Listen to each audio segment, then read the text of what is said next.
एक गांव में एक ब्राह्मण रहा करता था। जंगल से लकड़ियां लेकर आता, शहर में बेचते थे और इस तरह से उसका जीवन चल रहा था। अब एक दिन जंगल से वो जब लकड़ियां लेने गया तो उसने देखा कि झाड़ियों के पीछे आहट हुई और वहां से एक शेर निकल कर आ गया। अब जो ब्राह्मण था बेचारा थर थर कांपने लगा, करता भी तो क्या करता, भाग सकता नहीं था। अब उसने अपनी आंखें बंद कर ली और सोचने लगा क्या करूं। आंखें बंद करके उसने मंत्रोच्चारण करना शुरू कर दिया, जोर जोर से वो मंत्र बोलने लगा। अब शेर भी बड़ा हैरान हुआ कि पहली बार देख रहा हूँ कि मुझे देखकर कोई इस तरह की कुछ बोल रहा है। तो शेर ने उससे पूछा कि बताओ तुम कौन हो, तुम क्या बोल रहे हो। तो जो ब्राह्मण था उसने अपनी आंखें खोली और उसने बोला कि मैं आपके कुल का पुरोहित हूँ और आपके जो पूर्वज रहे हैं वो मेरे यजमान रहे हैं और वो मुझे दान दक्षिणा देते थे और मैं तो काफ़ी समय से आपका यहाँ पर इंतज़ार कर रहा हूँ और आप मुझे मिले नहीं। अब जो शेर था थोड़ा सोचने लगा, उसने कहा कि अब मैं क्या करूँ। उसने कहा कि चलो ठीक है, आपकी बात मैं मान लेता हूँ, लेकिन मेरे पास ना दान दक्षिणा देने को कुछ है ही नहीं, तो मेरा जो शरीर है इसका आप सदुपयोग कर लो। तो ब्राह्मण ने कहा ठीक है, ये जो लकड़ियाँ हैं मैं तुम्हारी पीठ के ऊपर रख देता हूँ, तुम मेरे गांव तक बस इसे पहुँचा दो। तो शेर ने कहा इसमें कौन सी बड़ी बात है, ये काम मैं तुम्हारे लिए रोज़ कर दूंगा। तो ब्राह्मण ने कहा ठीक है, तुम एक काम करो।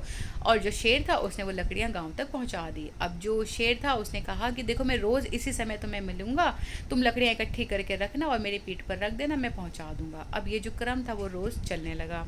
ब्राह्मण को भी हेल्प मिल गई और शेर को भी लगा कि ठीक है, उसका आने वाला समय है वो सुधर जाएगा। एक दिन क्या हुआ, जो शेर था वो लेट हो गया आने में। ब्राह्मण को बहुत गुस्सा आया, उसने शेर को बहुत ही बुरा भला कहा। शेर ने कुछ नहीं कहा, शेर चुप रहा। उसने कहा कि तुम एक काम करो, लकड़ियाँ मेरी पीठ पर रखो और चलो। शेर गांव की सीमा तक गया और उसने जो ब्राह्मण था उससे कहा कि तुम्हारी कुल्हाड़ी से ना मेरे कंधे पर एक घाव बना दो। अब ब्राह्मण बड़ा हैरान हुआ, उसने कहा कि मैं ऐसा क्यों करूँ। उसने कहा नहीं, तुम कर दो और मैं ना कुछ महीने के बाद आऊँगा। तो ब्राह्मण ने कहा ठीक है। तो ब्राह्मण ने कुल्हाड़ी उठाई और शेर के ऊपर एक घाव बना दिया।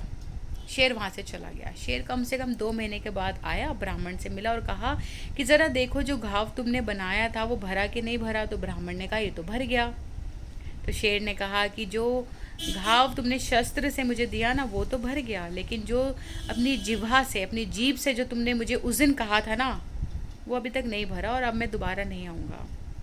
तो यही बात मैं आपको कहूँगी कि बहुत हमें लगता है ना क्या हुआ, हमने कह दिया तो छोटी सी बात ही तो थी, क्या फ़र्क पड़ गया तुमको, उन्होंने छोटी सी बात ही तो बोली थी। बात छोटी और बड़ी नहीं होती है, बात ये होती है कि वो कितनी इंटेंस है।